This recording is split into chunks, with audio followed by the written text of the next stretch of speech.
Banda oh. Saan bahay? Diretso lang? Yan na. Baha naman. Hindi ka na nag-asawa ulit. Waray na.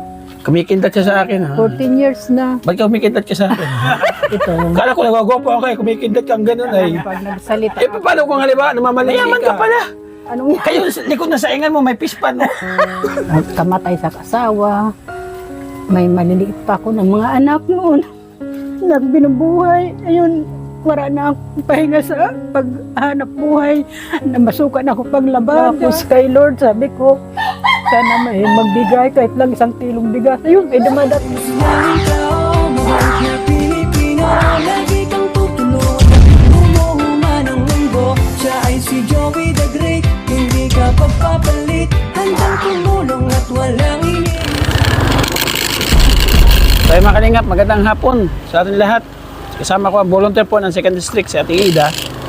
Habang nag-interview po si Ryan at saka si Limix TV doon sa kanyang rekomenda, pupuntahan po natin itong isa pang nirekomenda niya. Pang ilan na to? O pang 10 na. Yung last na ito para mabilis po tayo matapos mga kalingap. Banda oh. Saan bahay? Diretso lang? Yan na. Baha naman. Yan.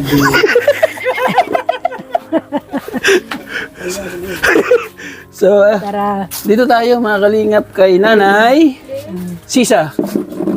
Sisa ano? Ay, kamdo ninday. Si Sisa ang asawa ni? Si Dren, Siso. anak asawa, patay na. Kala ko si Siso ang asawa mo. Di kan kamatay sa kasawa, tigang saan nakabalo, kaya nga tama nalaksak mga apo. Hindi ka na nag-asawa ulit. Waray na. Kumikintat siya sa akin ha. 14 years na. Ba't ka kumikintat ka sa akin? Nagagapuhan ka? Ay, guwapo daw ka! Guwapo! Shin! O, di ba? Di gwapo higo. Ay, guwapo eh! Shin pala! O, ano pa o? Ba daw? Sus! Mabusan tayo ng shin ito. Eh, panay ang kindat eh! Sorry eh. Ba't kumikindat ka? Ano na, mild stroke akas. Susaman. Okay na eh. Ano pala yan eh? Sakit naman pala yan eh. Hindi na, ay na, bawal ang bawi. Akala ko kumikindat eh. Ano pala yan? Kung magana mild stroke siya. Yung ugat ba? Oo. May ugat na napatid dyan. Kaya pumipitik. Ito. Kala ko nagwagwapo ako kayo. Kumikindat kang ganun ay. Pag nagsalita. Eh paano kung halimbawa namamalingki ka? Di ba may nakita kang tindero. Hindi ka kumano kumindat. Ay may gusto sa akin si nanay. Kalam. Ay kumikindat ka ay. Kalamay pa. So, baligan, kumusta ang buhay ni Nanay Sisa? Ito. Di ba ang Sisa, pag sinabing Sisa, isa siyang depressed, isa siyang baliw, di ba? Ano mo, kilala mo si Sisa? Saan kuan, si sa Santo nga San Basilio, di ba? Oo, si Sisa at Basilio, di ba? So, baliw sila. Nabaruan it niyo, mga kwento Santo. Oo, sige, ikwento mo nga yung kwento ni Sisa dati. No, nabaliw siya, hiunong sa pagmamahal. Mo na iton. Si Sisa, nabaliw siya. So, hindi naman nangyari sa yun. Hindi, kasi anak asawa Santo mabait, walang problema. Walang problema. Mm-mm. So, hindi ka nabaliw. Oo. Kumikindat ka lang talaga. Oo, ganun na. Uy, camera mo natin, tumatawa.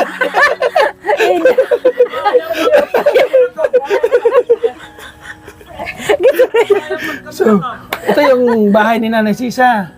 Ang kanyang saingan mga kalingap, napaka literal po na talagang probinsya. Tapos sa likod po ng kanyang, mayaman ka pala. Anong yan? Kayo sa likod na saingan mo, may pispan mo. May swimming pool. May swimming pool. Ay, ginoo. So, salamat. Kumusta ang buhay ni Nanay Sisa? Di pa naman nababaliw. Kunti lang. Buti lang. So, kalingap, nagpapasaya lang tayo sa mga viewers natin na nalulungkot. So, sana'y napasaya namin kayo sa, ano lang, good vibes lang tayo. Kumbaga, maging natural lang tayo Kahit sa ating mahirap, buhay. masaya lagi hapon. Si Nanay Sisa, ano yung pinagdadaanan? Ito. Oh, teka lang, magpapakilala muna ako ha. Ako nga pala si Kuya Oo nga Joey. ne, ano? kanina pagit nagkukwentuhan, daksi yung nakila. Ako si Kuya Joey, kasama na ako nila Kuya Val ng Kalingap Rab, ng Team Kalingap. So si Kuya Joey ay tubong Samar, lumaki sa Maynila, at tinuruan ni Kuya Val mag-vlog. So nandito ako ngayon para bisitahin yung mga kababayan po na Boy, deserve sige, natin na tumutulong tulungan. ka sa Ano? mahihirap. Ako yung ginawang ambassador ni Kuya Val dito sa Samar. Kaya halos lahat ng mga mahihirap na bibisita natin at iba't ibang kwento ng buhay yung ating Oo nga. nakakadaupang Mabay palad. na iyo ko. So sa tingin mo, ano yung dahilan kung bakit nirekomenda ka sa akin ang volunteer ko dito? Para matulungan ako sa kamutangan ng mga kuri o mahirap anak buhay. Kay mga anak, minsan man lang nahatag sa ak. Yun. In Tagalog? Pakunti-kunti. Minsan nagbibigay pakunti-kunti. Yun lang, nakakaraos din pan araw-araw. So hanggang doon lang minsan. So ilan yung anak ni Nanay Sisa? Ano yan na mga apo ko? 5. Inahan. Hindi, ang anak ko. 8. Kukunti anak mo na eh. 8. Pero yung 8 na yon halos May yung iba walang kanya-kanya. kakayahan din na makapagbigay. din. Mahihirap din. Ang mga pangitan nila, tama las pagkain, ganun. Pero okay lang sa inyo na i-upload natin sa YouTube, sa Facebook yung interview Oo ko sa inyo. naman. Wala namang problema. Wala namang problema. Oo. So, salamat mga kalingap. So ito kahit papaano, kakaibang kwento ng buhay po yung ating masasaksihan ngayon sa katauhan po ni Nanay Sisa. So siya nagsabi kayo na ang Sisa daw nabaliw sa pag-ibig. So ito naman Sisa na ito, iba kindat naman siya Nabaliw nagkindat. sa pamumuhay na sobrang hirap. So Nanay Sisa, ilang taon ka na ngayon? 63.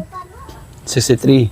Sa edad mo 63, mula nung namulat ka, bigyan mo ako na isang kwento ng buhay na talagang sinabi mo na parang napakalalim na pagsubok para sa'yo. Ako, kuan la sa buhay nga pagsubok talaga, sobra-sobraan. Kamatay sa kasawa. May maliliit pa ako ng mga anak noon. Nagbinubuhay. Ayun, wala na akong pahinga sa paghanap buhay. Namasukan ako paglabada. Nangatulong. Para lang mabuhay ko mga anak ko na maliliit pa. 8 yun? Oo. Pero awa ng Diyos, nakaraos din. Yung 2 ko pang maliliit, nakatapos din ng pag-aaral. Ilang taon yung panganay mo nung panahon na yun? Itong panganay ko, si Bong, Ilang taon siya nung? ano na yan, hindi, nung mamatay ang asawa ko, ang iniwan sa akin ng mga anak, maliliit pa. Oh, ilang taon yung panganay mo? Ano? Ito naman, binata pa yan noon nung mamatay ang asawa ko. Pero awa ng Diyos na, ano ko din ang buhay ko noon. Kasi namasukan ako ng katulong, paglalabada araw-araw. Kaya ngayon na matanda na ako. Lagi ako nagkakasakit. May ano kasi ako may hika. Bawal ka mapagod. Kaya ngayon humihi ako ng tulong sa mga anak ko. Minsan naman nagbibigay, minsan wala. Yan ang buhay ko ngayon. Tapos ito naman mga magulang ng mga apo ko, minsan nagbibigay. So, halos wala rin kakayahan Oo. kasi mahirap din yung buhay nila. Nakakabili Nasaan sila na. ngayon, itong 8 mga anak mo? Nandun sa, yung ina nito, itong 2, naghiwalay ang mga anak ko. Yung, nito, yung magulang, yung babae, naghanap ng ibang lalaki. Yung anak ko naman na lalaki, nandun ngayon ang masukan sa pundo. Hiwalay din. Yung anak din niya nandito sa'yo. Oo, ayun, yung 2 Ibig nila. sabihin, ikaw yung tambakan ng mga anak? Oo, ng mga isang anak taon nila. pa lang yan, yung iwan sa akin, yung isa na yun. Ito namang isa. Hiwalay sila mag-asawa, yung Oo, anak nag-asawa na iba yung, iniiwan sa'yo. yung naging manugang. So ngayon, wala pang asawa rin. Wala pa, yung anak ko walang asawa na masukan dun sa pundo. Ano yung anak mo, babae, lalaki? Lalaki. So, Ipinagpalit siya ng marami na naging asawa ng naging manugang ko. Taga-sangay yun. taga-Samar din. Taga-sangay, mga galong. So may purpose kung bakit. Pero awa ng Diyos, yung mga anak niya na iniwan sa akin, lumaki na ng yan, nagasipag-aral na. Ikaw na kinikilala Oo. mo, nanay. Ako ang kinikilala na magulang. Nung nasa ospital nga ako, labas-pasok ko ng ospital, kaya may hika nga ako. Sino nag-aalaga sa'yo nung nasa hospital ka? Yung anak ko dito si April yun, yun na nag-alala. Kumbaga may nakaalala din sa'yo yung Oo. anak mo dito. Tapos dito si Bong, yan na nag-ano sa akin. So kahit paano sila yung Oo, kahit nagdidepende. pala marami ang mga anak mo pag malayo, wala rin, di nakakatulong. Pero kahit paano, mayroon dito sa tabi mo na Pasalamat nga ako at may naiwan pa na isa, ito si April. Yun ang nag-aalaga sa akin. kahit paano. Nakikita yung sitwasyon mo, yung kalagayan mo, kung anong kalagayan Yan meron ka. talaga, siya nag-ano ng mga gamot Kasi ko. iba pa rin talaga pagkakasama mo yung anak mo. Kaysa doon Kasi sa cellphone lang. pag sobra Mahirap. pala nag-inom ka ng gamot, naging ulyanin ka. Oo, ganun nangyari. Yun nagiging side effect doon. Naging ulyanin ka. nangyari. So, yun ang pinagdaanan mo na pagsubok na mahirap para Ang sa'yo. hirap pala pag ganyan nagkakasakit ka na. Yung iginapang mo yung mga anak mo na namatay asawang mo. Sobrang sakripisyo ko. Hanggang sa pagtanda ko na ganun pa rin. Panay problema ang inaabot ko. Hindi man lang makaahon. Hirap Sa tingin mo, bakit yun ang ibinigay sa'yo yung palad? kasi kaya ko. Binigyan ako ni Lord ng ganitong problema kasi kaya ko. Amen. Correct. Kaya ko. Kaya mo. Pero okay lang kasi minsan pag yung gipit na gipit kami, humihingi lang ako kay Lord. Sabi ko, sana may magbigay kahit lang 1 kilong bigas. Ayun, may dumadating. May dumadating. Bigas daw. Saan yung bigas natin? Lingap. Saan yung bigas natin dito? Wala na. Ay,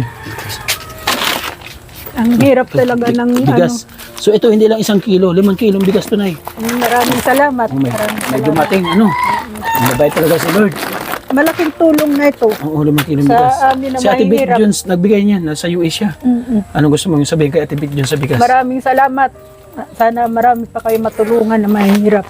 Okay. Nag-uulam kayo? Hindi. Nag-uulam din kayo? Panay nga gulay ang ulam namin ngayon dahil wala mang kapira-pira. Oh, may natira pa sa akin dito. Oh. Yung pinanggasolina ko kanina. Galing kay Ate Nili. Walang kapira-pira. Ate Nili, salamat ha. O, pangdagdag mo sa ulam Maraming mo ha. salamat. Pambili ng ulam. Bili kong maya ng ulam, kape. Thank you. Welcome po. Sa nakipapano. Sabi ni Ate Beth Jones, sa Ate Nili, pakantay mo si Nanay Sisa pagkabigay mo ng Hindi ako marunong kung kumanta. ano yung alam niyang kanta. Hindi ako marunong. Hindi marunong? Para matanggal yung lungkot mo. Okay lang yan. Di ba sabi mo, bata ka pa na balo? Ilang taon yung asawa mo namatay? 60 May edad na rin, 60 na rin, matagal na rin. sa isinta. Ibig sabihin, nung namatay yung asawa mo, malalaki na yung anak mo. Oo. Yung iba, Malalaki na. na. Ito nga lang yung dalawa maliit na si April saka yung bunso ko si Sabrina. Maliit Kumbaga, pa.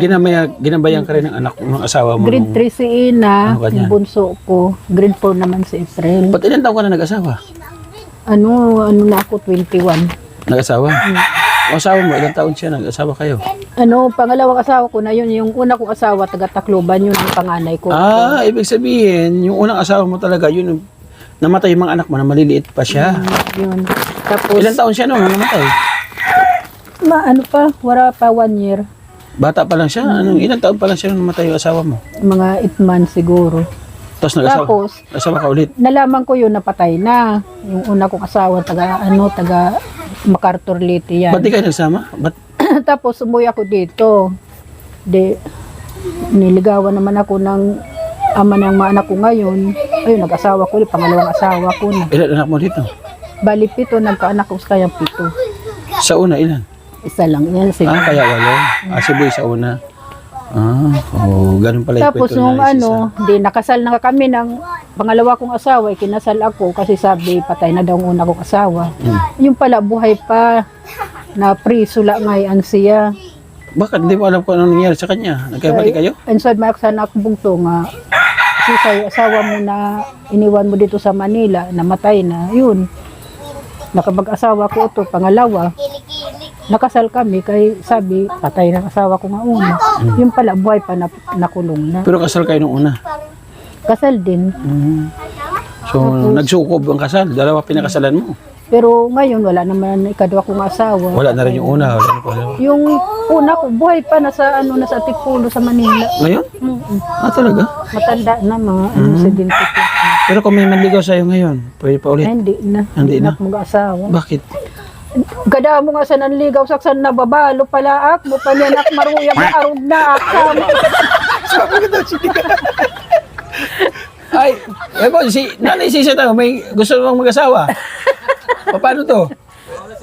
Kay Siya Kindat ay. Mo pag mag-asawa arog na kindaw ay pandaw. Good vibes lang yan. Mali natin, di ba? Si Lord pa rin ang magtatakda ng lahat sa atin. Waray nak sitong ka anak gugma ando na Di sa na- anak mga apo. Hindi natin alam yung bukas. Hindi natin alam yung bukas kung anong mangyayari bukas. Wala na So, isip nasa mga kanya pa rin ganyan. ang lahat, mga kalihap. So, salamat Nanay Sisa Salamat sa kunting na oras na po. pagkadaupang pala Salamat natin. sa grasya ngayon sa Ngayong magpapasko, baka may kahilingan ka. Anong kahilingan mo ngayong magpapasko? Magpunta may sakmaluoy niya niya Pasko. Tagalog na, hindi na naintindihan. Gusto ko sana may mamasko man sa akin ngayong Pasko. May mamasko sa'yo. O, punta kayo dito sa bahay ni Nanay Sisa kasi gusto daw niya may mamasko daw sa kanya. Ano ka? Huwag ka mag-alala, marami makakarinig sa'yo dito.